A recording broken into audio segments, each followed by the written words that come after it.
Pusat jagaan anak-anak Cahaya Amal Bistari di Taman Pekanbaru, Sungai Petani di Kedah yang rakaman videonya tular baru-baru ini kerana didakwa telah mempergunakan kanak-kanak untuk mengutip derma akan dikenakan tindakan lak atau sita. Menurut Pengerusi Jawatan Kuasa Kesihatan, Pembangunan Luar Bandar, Agama dan Syarikat Berkaitan Kerajaan Negeri, Datuk Dr. Ismail Saleh, ia kerana pusat itu didapati tidak berdaftar di bawah Jabatan Kebajikan Masyarakat JKM.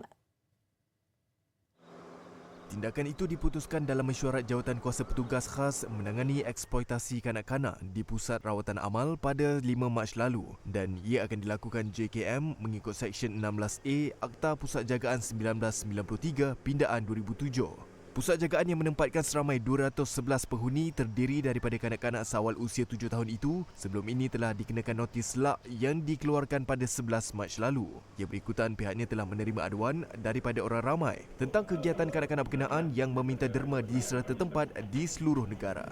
Dan hasil siasatan kita juga daripada 213 orang penghuni yang berada di situ, hanya 11 orang yang anak yatim. Jadi maknanya yang selebihnya ada mak dan ada ayah. Ada mak dan ada ayah. Dan 11 hari bulan kita hantar notis, 18 hari bulan seminggu selepas tu iaitu esok kita akan melakukan lak, itu kita seal. Katanya sekiranya ada penghuni di pusat jagaan itu ketika tindakan lak dilakukan, JKM akan memberikan perlindungan kepada mereka. Pusat jagaan yang beroperasi sejak 2005 itu sebelum ini telah dikenakan banyak tindakan, termasuk premis diarahkan tutup selain pengetuanya dihadapkan ke mahkamah.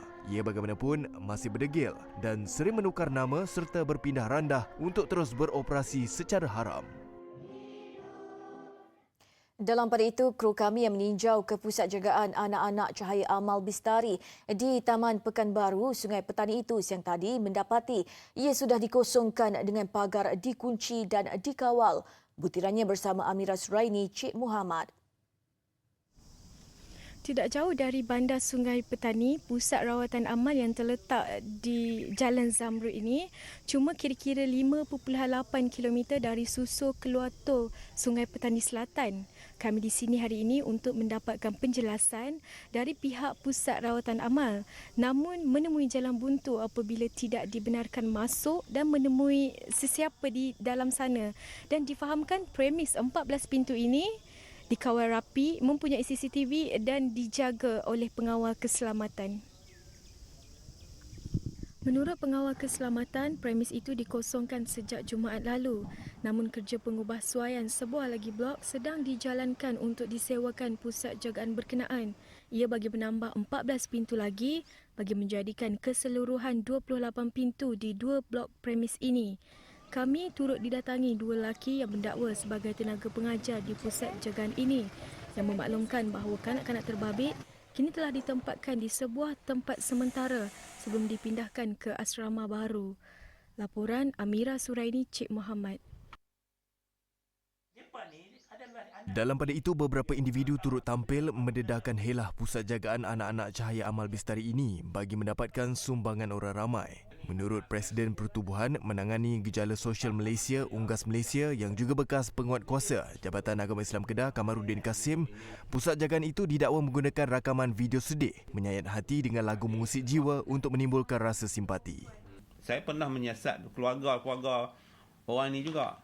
Datang jumpa saya. Dia kata collection pada masa tu orang tak kacau lagi. Satu hari sekitar 70,000 seluruh Malaysia. Collection derma budak-budak. Masa tu budak-budak usia derma tak ada jualan amal lagi. Bila tindakan diambil baru tukar kepada jualan amal. Bekas penderma kepada pusat jagaan itu selama 7 bulan, Muhammad Daud Razwan pula mendedahkan dia terpedaya dengan air mata tenaga pengajar pusat jagaan berkenaan meraih simpati melalui rakaman video. Dia guna waktu-waktu Maulud Nabi, bulan puasa, waktu-waktu yang orang Islam suka menderma lah. Jadi ada waktu-waktu kata bulan Rejab hari ini baik, dia buatlah satu video, dia buat satu artikel.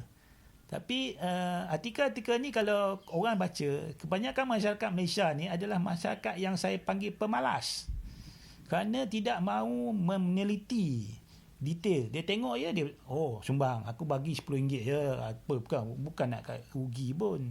Tapi penyumbang menyebabkan dia orang melakukan kemungkaran lah.